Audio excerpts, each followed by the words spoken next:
Hello guys, स्वागत है आपका हमारे यूट्यूब चैनल पे। तो चलिए आज हम डिस्कस करते हैं कैसे मैंने हार्डेस्ट शिफ्ट में भी अच्छा स्कोर किया, जिससे कि आप देख सकते हैं कि मेरा नॉर्मलाइज स्कोर जो है वो 116 टू डैट 147.27908 दिखा रहा है। और आप देख सकते हैं मेरा ऑल इंडिया रैंक 312 है 86,000 प्लस लोगों में, और कैटेगरी रैंक मेरी 108 है। और अभी भी इस डाटा जो है इसमें कुछ अभी फॉल्ट है, जो कि मेरा रैंक हो सकता है थोड़ा सा बहुत और अच्छा इसमें रैंक हो जाएगा मेरा, क्योंकि बहुत सारे ऐसे बंदे हैं जिनके दोनों सीट मिला के भी रैंक IQ में वो एडेड हैं। तो हमारा ऑब्वियस है कि हमारा रैंक थोड़ा बहुत और डाउन हो सकता है। तो चलिए सबसे पहले हम इसका स्ट्रैटेजी के बारे में बात करते हैं कि आखिर मैंने कैसे तैयारी की। तो बेसिकली सबसे पहले मैं अपने बारे में बताता हूँ। मैं जो था मैं सिंपली रेलवे का तैयारी करता था, बट रेलवे में हुआ क्या कि उसमें जीके ज़्यादा जो पढ़ा जाता है, तो मैंने जीके उसमें अच्छे से तैयारी की थी। और मैं साइंस बैकग्राउंड से किया हुआ है, सब कुछ मेरा साइंस का है, तो मुझे साइंस में उतना प्रॉब्लम है नहीं। तो शिद्दत से मैंने 2 साल तक अच्छा से खासा मैंने जीके की स्टडी की हुई है। और बाकी मैं एसएससी के लाइन में नहीं था। एसएससी की तैयारी मैंने जब सीजल 2022 का फॉर्म आए थे उस समय बहुत ये बना कि नहीं सीजल में बहुत ज़्यादा वैकेंसी आई हुई है, तो उस समय मैंने सीजल की तैयारी के समय स्टार्ट किया कि चलो मैं सीजल की तैयारी स्टार्ट करता हूँ। तो मेरी इंग्लिश उतनी अच्छी नहीं थी, हाँ, लेकिन मेरा बेस सब कुछ ठीक था, समझने का शक्ति सब कुछ ठीक था कि मैं अंडरस्टैंडिंग था उतना। लेकिन मेरा इंग्लिश हमको जैसा लगता था कि इंग्लिश मेरा अच्छा नहीं है, इसकी वजह से मैं एसएससी फील्ड में नहीं उतरता था। और सीजल में से भी कंपटीशन था, और जहाँ तक पहले बात है कि मैथ और इंग्लिश जिसका बढ़िया रहते थे वही लोग एसएससी में ज़्यादातर फाइट करते थे। तो सिलेबस जैसे ही चेंज हुआ तो मैं भी सोचा कि चलो मैं भी तैयारी स्टार्ट करता हूँ। तो सबसे पहले मैंने अपना कॉम्प्रिहेंसन स्टार्ट किया कॉम्प्रिहेंसन के लिए। तो कॉम्प्रिहेंसन के लिए आप कोई भी द हिंदू उसको यूज कर सकते हैं कॉम्प्रिहेंसन, क्योंकि ये चीज़ मेन चीज़ है। आपको अगर सीजीएल वगैरह कोई भी एग्ज़ाम निकालना है तो उसमें आपको कॉम्प्रिहेंसन अच्छा होना पड़ेगा, क्योंकि क्लोज टेस्ट वगैरह हो गया, चाहे PQRS वगैरह हो गया, चाहे आपको फिलर्स हो गया, वहाँ पर कभी कभी कुछ ऐसे क्वेश्चन रहते हैं जहाँ पर आपको कॉम्प्रिहेंसन का ज़रूरत पड़ेगा, ठीक है। तो कॉम्प्रिहेंसन आपका अच्छा होना चाहिए उसके लिए। कॉम्प्रिहेंसन हो गया। कॉम्प्रिहेंसन के साथ साथ आपको अब पार्ट आता है वो कैब के लिए, क्योंकि कॉम्प्रिहेंसन बिना वो कैब के सही हो नहीं सकता है। तो अब वो कैब के लिए मैंने क्या किया, वो कैब के लिए मैंने सबसे पहले काम किया अपना कि ब्लैक बुक जो है, ब्लैक बुक को मैंने एक बार अच्छा से थॉरोली पढ़ के उसको मतलब 2 बार लगभग मैंने उससे पढ़ा। और बहुत कम दिनों में टारगेट मैं सेट कर देता था कि मुझे इतना इतना 200-500 वर्ड 200-200 करके वर्ड मैंने डे पर डे का टारगेट करता था, मैं उसको करता था। ऐसा नहीं है कि जैसे आप 200 वर्ड कर रहे हैं तो उसमें आपको 50 वर्ड भी नहीं आते होंगे, तो 50 वर्ड कॉमन रहते हैं जो कि रिपीट करते रहते हैं, तो ऐसा कुछ नहीं है। तो सबसे पहले आपको वोकैब के कमांड बनाना पड़ेगा अपना। अगर आपको इंग्लिश सुधारना तो कॉम्प्रिहेंशन पार्ट मैंने बता दिया कि आप रीडिंग कर सकते हैं, रीडिंग करिए। और उसमें आप रीडिंग करने के बाद आप उसको जो भी वर्ड्स वगैरह आता है उसके थ्रू आप नए नए वर्ड्स को भी उसमें नोट डाउन कर सकते हैं कि कहाँ आपको प्रॉब्लम है, चेक। तो वहाँ से आप नए नए वर्ड्स को भी अपने नोट डाउन करते जाइए।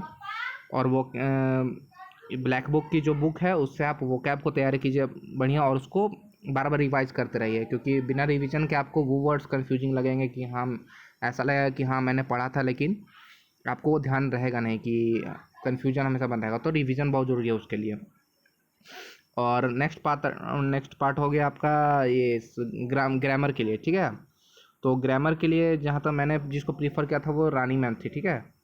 रानी मैम की जो 60 60 या कुछ कर है 60 रूल्स वाली जो वीडियो थी, उसे मैंने 2 बार अच्छा से पढ़ा हुआ था, तो बहुत अच्छा मैम ने बताया हुआ है। तो आप उसको देख के कर सकते हैं रानी मैम का।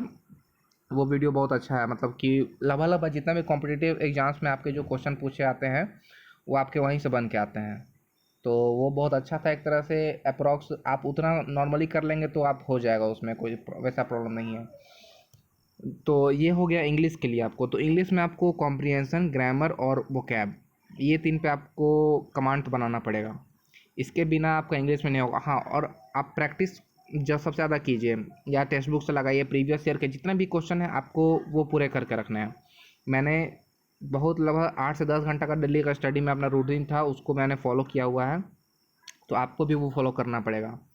तभी जाके आपका इंग्लिश में अच्छा सही हो सकता है। इंग्लिश में आपको 22-23 एनी हाउ सही करना ही पड़ेगा आपको, अगर एमटीएस में जॉब लेना है। सिंगल एग्ज़ाम है, अगला कोई स्टेज है नहीं उसमें, तो आपको इंग्लिश में 22-23 क्वेश्चन, 24 क्वेश्चन आपको एनी हाउ उसमें सही करने पड़ेंगे। और इस बार तो वैकेंसी बहुत कम है, तो ऑब्वियसली कि आपको बहुत ज़्यादा अच्छा स्कोर करना पड़ेगा। और बात करते हैं जीके की। तो जीके के सबसे पहले मैं बताऊंगा कि देखिए जीके के लिए बहुत वास्ट सिलेबस है, तो आप उसको पूरी तरह से पढ़ के ख़त्म करके रिवाइज उसको कर नहीं सकते हैं। तो उसके लिए आप सबसे अच्छा काम कर सकते हैं कि आप पहले देखो कि आपके एग्जाम्स में कौन कौन से टॉपिक से ज़्यादा क्वेश्चन रिपीट होते हैं। सबसे पहला काम आपको पीवाईक्यू पे आपको कमांड बनाना है। इसके लिए आप टेक्स्ट बुक का भी यूज कर सकते हैं। टेक्स्ट बुक में आपके पीवाईक्यू रहते हैं, पीवाईक्यू बेस्ड जो भी जीके के वगैरह क्वेश्चन रहते हैं उसको आप पहले क्लियर कीजिए। पीवाईक्यू जितने भी हैं उसको पीवाईक्यू करने के बाद तब आपको एक ओवरऑल, और सबसे पहले आप एक काम कर सकते हैं, आप थ्योरी को भी कवर कर सकते हैं। पहले थ्योरी तब उसका मल्टीपल क्वेश्चंस। थ्योरी के थ्रू क्या होगा कि आप थ्योरी से किए हुए रहेंगे तो आपको थोड़ा सा ज़्यादा उसके बारे में अंडरस्टैंडिंग आ जाएगा, और आप कभी भी ऑप्शंस के थ्रू उसको कट कर सकते हैं, गलत ऑप्शन को कट करके, और सही आंसर आप उसको फाइंड कर सकते हैं। तो खैर अभी आपके पास एग्ज़ाम के लिए ज़्यादा टाइम तो है नहीं, तो आप उतना नहीं कर सकते हैं। तो आप है कि पीवाईक्यू जितना भी अभी एमटीएस में क्वेश्चन किए गए हैं, आप क्या करो कि आप सभी उनका एक टॉपिक्स बना लो कि किस टॉपिक से मुझे क्वेश्चन रिपीट हुए हैं। जैसे आर्ट एंड कल्चर से बहुत ज़्यादा क्वेश्चन रिपीट होते हैं, नेशनल पार्क वगैरह हो गए, चाहे और भी बहुत सारे क्वेश्चन हो गए, इंडस्ट्रियल सिविलाइजेशन हो गए, चाहे मॉडर्न इंडिया से हो गए क्वेश्चन हो गए, जोग्राफी से हो गए। तो आजकल का टीसीएस का एक ट्रेंड है कि आपको वो कुछ इंपॉर्टेंट टॉपिक है जिससे आपके क्वेश्चन पकड़ सकते हैं कि हाँ मुझे ये टॉपिक से क्वेश्चन कंफर्म करना है। तो आप कम टाइम में वो चीज़ ज़्यादा कवर कर सकते हैं अच्छे से कि हाँ चलो मैं इसको कर लूँ। तो क्योंकि जीके का कभी कभी कभी भी 100% टॉपिक कवर नहीं होता है, आप कितना ही पढ़ लो आपको वो कम ही रहेगा जीके के भी हाथ में। तो अगर आप इसमें आप इंग्लिश में अगर 22-23 क्वेश्चन आप सही कर देते हो, और जीके में 18 या से 20 के 20 सही कर देते हैं, 20 के समथिंग में, और निगेटिव के चांस बहुत कम करना है क्योंकि 1/3 निगेटिव है, तो एक एक क्वेश्चन आपको बहुत भारी पड़ेगा निगेटिव करना। बहुत सारे ऐसे दोस्त हैं जिनके कि मार्क्स रॉ स्कोर निगेटिव की वजह से बहुत ज़्यादा कम होगा और उनका रैंक बहुत ज़्यादा पीछे चल गया। अगर आपको रैंकिंग में आना है तो आपको निगेटिव कम करना पड़ेगा। तो ये चीज़ आपको फोकस करना पड़ेगा कि आपको तैयारी किस बेस में करनी है। तो आप इस चीज़ को नोटिस करके चलें कि आपको निगेटिव से बचना है। और पहला बात कि आप हर चीज़ को रिवाइज करते चलें, और जितना भी प्रीवियस ईयर क्वेश्चन जीके के हैं, जीके जीके का जितना भी प्रीवियस ईयर जो कि भी टीसीएस पूछ चुका है लगभग 2021 से 2023 तक के बीच में, ठीक है, आप उनको एक बार कर लें, वो बहुत बेनिफिशियल होगा। लगभग 2021 टू 2023 टिल अभी तक जितने भी कोई भी शिफ्ट हो, चाहे कोई भी एग्ज़ाम हो आपका, वो हो जाए, चाहे सॉरी मतलब CHSL CGL जितना भी एग्ज़ाम हुआ होगा अभी, आप सभी का क्वेश्चन कर लो, चाहे वो CGL का हो या CHSL का हो या MTS का हो, ठीक है, आपको किसी का भी हो आपको वो करके जाना है, ठीक है, क्योंकि तभी आपका वो थोड़ा कमांड आएगा और उसमें आप समझ सकते हैं कि मुझे कैसे करना है। तो ये सब चीज़ को आप ध्यान में रखते हुए आप तैयारी कर सकते हैं। मैंने इसी पैटर्न को फॉलो किया था, और सिंपल सा बात मैंने ये चीज़ है कि मैंने प्रैक्टिस बहुत ज़्यादा की थी, और मॉक भी बहुत ज़्यादा दी थी, और मॉक में भी मेरे अच्छे मार्क्स आते थे, और उसमें भी मेरा ऑल इंडिया रैंक अच्छा आता था। नेक्स्ट वीडियो में मैं आपको दिखाऊंगा अपना MTS का जितना भी प्रीवियस ईयर मॉक्स था वो मैंने कैसे किया था, और तो वो सब चीज़ को नोटिस करिएगा।